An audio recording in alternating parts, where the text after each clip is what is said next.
So the Fast and the Furious Tokyo Drift was directed by Justin Lin. This was the first of like 5 movies that Justin Lin directed in this franchise. And it's about this kid played by Lucas Black who he's really into street racing. And when he's getting in trouble and he's about to go to jail, his mom's like, why don't you go to Tokyo to be with your dad so you can avoid going to jail? So while in Tokyo, he winds up getting involved with these street racers who like to drift while racing. And various things just happen. So the Fast and the Furious Tokyo Drift has always been that odd one that in this franchise because it hardly features anyone from the franchise, at least until later when they bring in a couple people, and it's always regarded as the worst one. To me, it's not the worst one upon rewatching it. It may be the second worst one right now, going back and rewatching all these. But I didn't hate this movie as much as I hated Too Fast, Too Furious. So, is there anything about this movie that works? Well, I think the races are a little bit better in this movie when they're not nearly as cartoonish. They kind of are like the original, where it kind of blends the fact that it is a cartoon, but at the same time it's live action and it just kind of works. Like, I really like seeing like the races throughout this movie. They were pretty fun. And admittedly, this is probably the best shot of all these movies. That's weird to say for a movie like The Fast and the Furious, but it is well shot. You kind of get a lot of great shots of Tokyo throughout the movie. That was really well done. And a few of the performances I do think are really good, particularly Sung Kang, who is, he's Han in the movies. I'm glad they kind of brought him back for some of these other movies. I thought he was really good in this movie. Brian T, he plays the villain in this movie. He does an all right job. Admittedly, I think he's a better villain than, the villain in first Fast and Furious, as well as the villain in Too Fast, Too Furious. Surprisingly, Bow Wow has a few good moments. Like, I feel like they at least try to inject humor into the situations, and it never feels forced. It actually kind of feels natural, surprisingly. It actually is, like, those are some of the better performances in this movie, and which is really weird to say for a movie like this. And admittedly, this is one of the things I kind of thought was funny about this movie. The main character is kind of a bad driver. Like, obviously, in the first 2 movies, these guys are really skilled drivers throughout. And even in the first one, Brian had to show that he was like as good as Dominic to kind of like get on his good side in that movie. And in this movie, you kind of just see that this guy is just a really awful driver, and he often doesn't actually win on his first try. It actually is kind of funny in retrospect. But that being said, this movie is kind of bad, if I'm being honest. The acting from everyone else in this movie is just particularly flat, particularly Lucas Black in this movie. He's not really that interesting. He mainly acts through his accent. You can definitely tell that he doesn't belong in California with his southern accent. And that was a terrible southern accent, too, I just realized. Wow.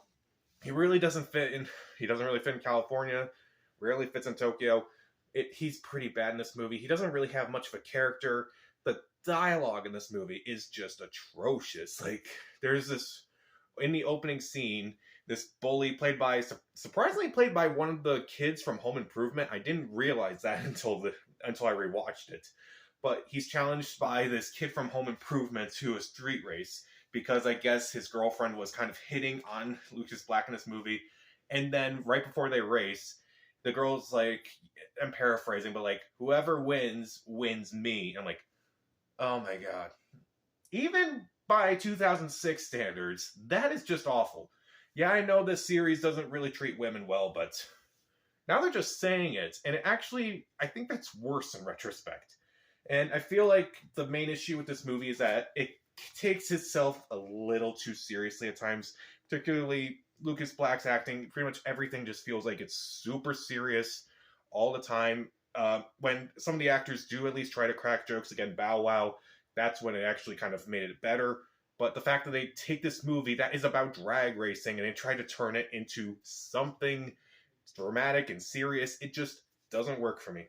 And you can definitely tell with this movie that it wasn't really meant to be on the big screen. It kind of felt like one of those straight-to-DVD movies that came out around this time, where it's like it has none of the original characters, none of the original storylines, but this movie isn't very good, so what do we do with it? Why don't we give it a title that's kind of similar to... Let's put it in a franchise that's kind of similar to this, and have nothing to do with it barely, until we get to Vin Diesel at the end, who's just randomly appears in Tokyo. I don't know how or why, but like, it felt like it wasn't made to be a Fast and Furious movie, and yet they didn't know what to do with it. It's like, what should we do? Well, Fast and Furious has cars in it. Why don't we just call this another Fast and Furious movie? Okay, let's do that.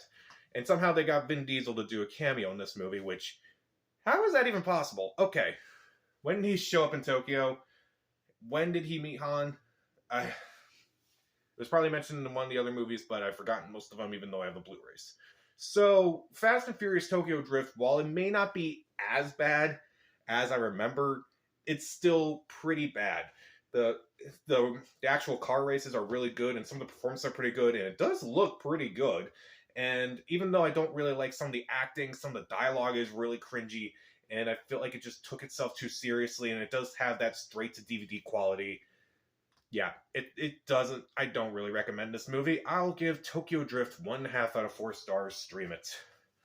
So, what's your favorite spin off movie? Comment down below, subscribe to the channel. This is Pat. Stay safe.